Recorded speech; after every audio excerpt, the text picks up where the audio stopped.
Good morning ulit mga ka-tates. Guys, dito naman tayo sa binibidyohan ko itong niyog na tamaan ng kidlat. Kasi yung niyog na tinamaan ng kidlat, may malakas na aura, sabi ni Surigao-san, yung kaibigan ko na vloggers na marunong talaga siya mag-decode sa mga site. Kaya sabi niya, pag may niyog na natamaan ng kidlat, so ibig sabihin malakas daw yung aura ng kidlat na tumama sa may nakalibing sa lugar kung saan nandoon yung deposit o naiwang treasure ng Japanese noong panahon ng World War II. Kaya ito yung niyog, may apat na niyog.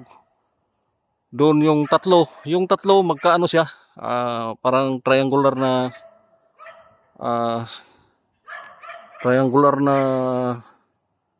posisyon niya.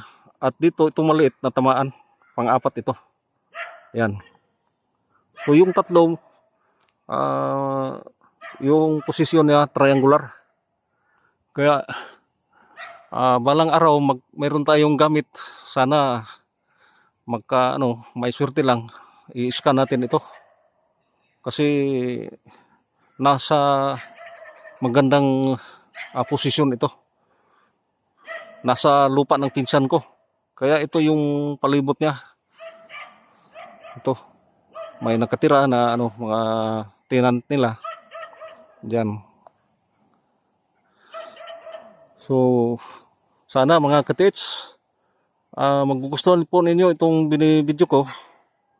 Sana ko dito sa lugar. Kasi itong area na ito, may nakarating dito noon na mga nagre-remapping 1990s na mga Japanese at saka Korean. Kaya sinusundan ko itong mga marker nila na iniwan.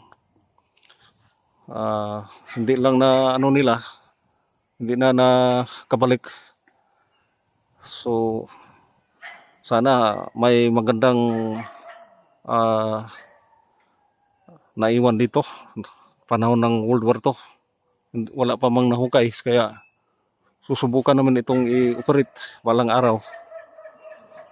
So sana mga katits, salamat sa panunod guys, kung saan man kayo naroon.